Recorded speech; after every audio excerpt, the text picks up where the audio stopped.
Estamos extremamente habituados com a tecnologia na palma das nossas mãos. Desde o momento em que acordamos até a hora em que vamos dormir, é impossível imaginar a nossa vida sem ela. Imagine só dirigir sem o auxílio do GPS, fazer todo o seu trajeto sem ouvir a sua música preferida ou até mesmo não poder conversar com pessoas que estão distantes através do seu celular. E o que seria dos nossos empregos sem a internet? Como iríamos saber o que está acontecendo no resto do mundo se os aviões não pudessem decolar ou se não conseguíssemos sequer saber as notícias? A internet e a sociedade atual estão interligadas por um cordão umbilical que, se for prematuramente cortado, poderá significar o fim da vida como conhecemos. Tempestade geomagnética.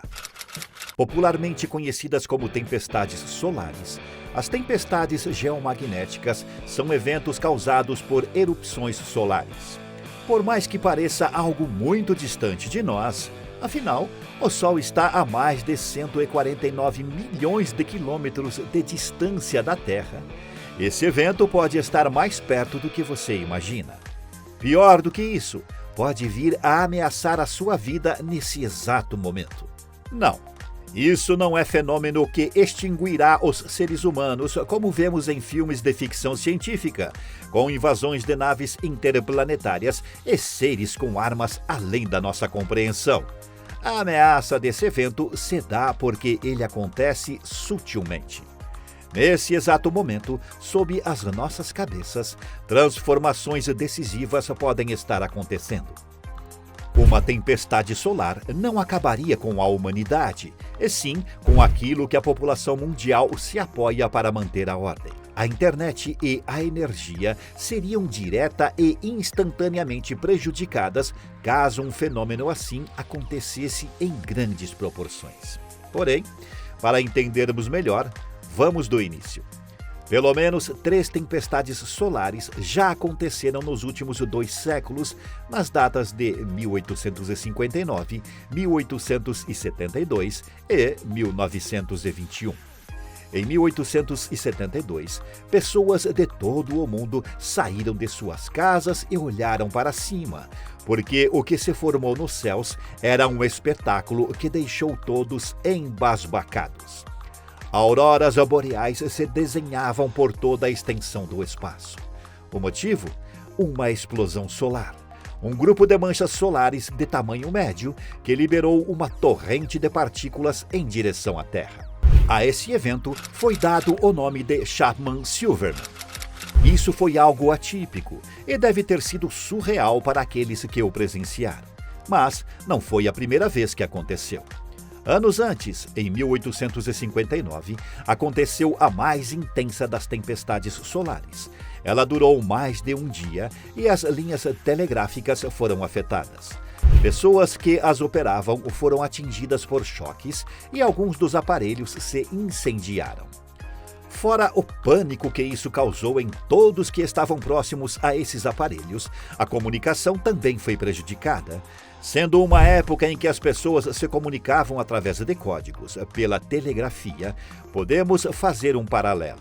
É como se esse fenômeno tivesse prejudicado uma internet rudimentar. Esse fenômeno recebeu o nome de Evento Carrington, homenageando Richard Carrington, um astrônomo amador londrino, que flagrou as manchas solares por meio de seu telescópio. Já em 1921, o mês de maio foi marcado por outra tempestade solar, que recebeu o apelido de Tempestade Ferroviária de Nova York. Esse foi um evento moroso. Durante 3 dias, as pessoas puderam sentir o seu impacto, pois, além do serviço telegráfico, os sinais de rádio também foram afetados.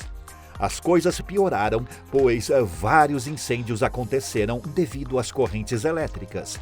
E um dos locais que pegaram fogo foi o terminal Grand Central, o que deixou toda a população assustada. Esse foi o evento mais recente, tendo ocorrido nos anos 90, e podemos dizer que ele é nosso referencial de comparação. No entanto, nem nessa data ou nas outras 2 as coisas evoluíram para um desastre completo. Em nenhuma dessas ocasiões houve um caos generalizado, com a população em polvorosa e a política sem saber como lidar com a situação. Por que isso não aconteceu? Dependência. Na verdade, é bem simples. As pessoas daquela época não viviam em uma sociedade que precisa da energia e da internet para tudo. Pense bem. A ordem da sociedade atual apenas é mantida porque temos uma rede que interliga tudo e todos. A internet e a energia em geral garantem que as coisas sigam em ordem. Sabemos que quem não segue a ordem, por mais que fuja, pode ser localizado e afastado da sociedade com mais facilidade do que antigamente. Pois as formas de encontrar alguém atualmente são tão avançadas que é praticamente impossível viver de forma isolada. Mas também existe o lado negativo da tecnologia, como o fato de que ela tem se tornado tão essencial que algumas pessoas se viciam nela. É inusitado pensar que as crianças atualmente já nascem assistindo vídeos e jogando em celulares. E, em comparativo com as gerações anteriores, elas são muito mais dependentes da tecnologia. No entanto, não são apenas as crianças que estão a todo momento em frente às telas. Segundo pesquisas envolvendo 42 mil jovens, foi constatado que 23% eram classificados como viciados. E, caso ficassem sem usar o celular, sintomas como ansiedade os acometiam. Em retrospectiva, houveram sim interferências em tecnologias nas épocas em que esses incidentes ocorreram, como no cabo telegráfico submarino, que tinha sido instalado para facilitar a comunicação entre a Europa e a América, e na linha fixa entre Cairo e Khartoum, que também auxiliavam na comunicação. Tudo isso era tecnologia de ponta naquele momento. No entanto, os anos passaram, tudo evoluiu. Tecnologias e invenções que antes eram apenas um auxílio para os esforços humanos, hoje em dia são intrínsecos a quaisquer atividades que precisam ser feitas para a vida continuar como a conhecemos. Desde o pequeno empreendedor, que faz uso do seu notebook e recebe seus pagamentos pelo seu celular, até fábricas enormes, que dependem de máquinas para continuar a fabricação de seus produtos. Indo até mesmo para casos mais pontuais. Muitas pessoas que não fazem uso da tecnologia para trabalho ou estudo ainda veem nela uma facilidade. Seja para conversar com parentes que estão longe, usando o seu celular, ou para ver um vídeo engraçado no momento de lazer. A tecnologia está em todo o lugar, suas ramificações chegando até pontos que passam despercebidos por nós. E me responda com sinceridade, você se imagina vivendo sem energia elétrica e sem internet? O caos. A nossa sociedade contemporânea é intrinsecamente conectada, seja para coisas mais banais, como ver a previsão do tempo em seu aparelho eletrônico, até permitir que um avião decole apenas depois que máquinas ajudam a comunicar que existe uma rota segura. Agora, imagine que, em um dia, todas essas funções essenciais simplesmente sumam. Uma tempestade solar faria isso. Atingiria o cerne de toda a vida moderna, que é a energia elétrica. Segundo Hirashi Hayakawa, pesquisador da Universidade de Nagoya, tempestades assim podem ser fortes o suficiente para afetar a rede elétrica, sistema de comunicação, aviões e satélites no pior cenário. Infelizmente, pode ser que isso aconteça se uma tempestade solar atingir o planeta agora. O evento Carrington, tido até hoje como a maior tempestade solar, foi devastador. No entanto, ele é apenas uma faísca se comparado com o que pode acontecer hoje em dia. Mas, se uma tempestade solar se aproximar, como saberemos? Há possibilidade. A ocorrência de 3 dessas supertempestades em 6 décadas mostra que a ameaça à sociedade moderna é real. Portanto, a preservação e análise de registros históricos é importante para avaliar, compreender e mitigar o impacto de tais eventos. Essa foi mais uma das constatações de Hayakawa. Falando de uma forma realista, não há como saber se acontecerá uma nova tempestade solar. Porém, caso aconteça, será possível rastreá-la. Esse é o motivo de preservar e analisar a história. É apenas através dessas evidências que os estudiosos conseguem constatar o que houve, como aconteceu e se isso poderá se repetir no futuro. Porém, nem mesmo com a ciência trabalhando com afinco, podemos ficar inteiramente sossegados. É nítido que a inquietação sobre esses possíveis eventos transita desde os pesquisadores mais empenhados até os cidadãos comuns que apenas acompanham essas descobertas por notícias em sites focados na ciência. É por isso que, mesmo que tenha a possibilidade de isso nunca abalar a vida como a conhecemos, ainda fica a questão: e se acontecer? Estamos no ciclo solar 25 e o medo de que um evento catastrófico aconteça é real.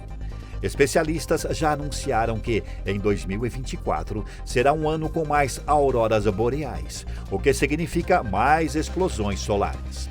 3 tempestades solares aconteceram em 6 décadas e, desde então, nenhum desses eventos aconteceu de forma titânica.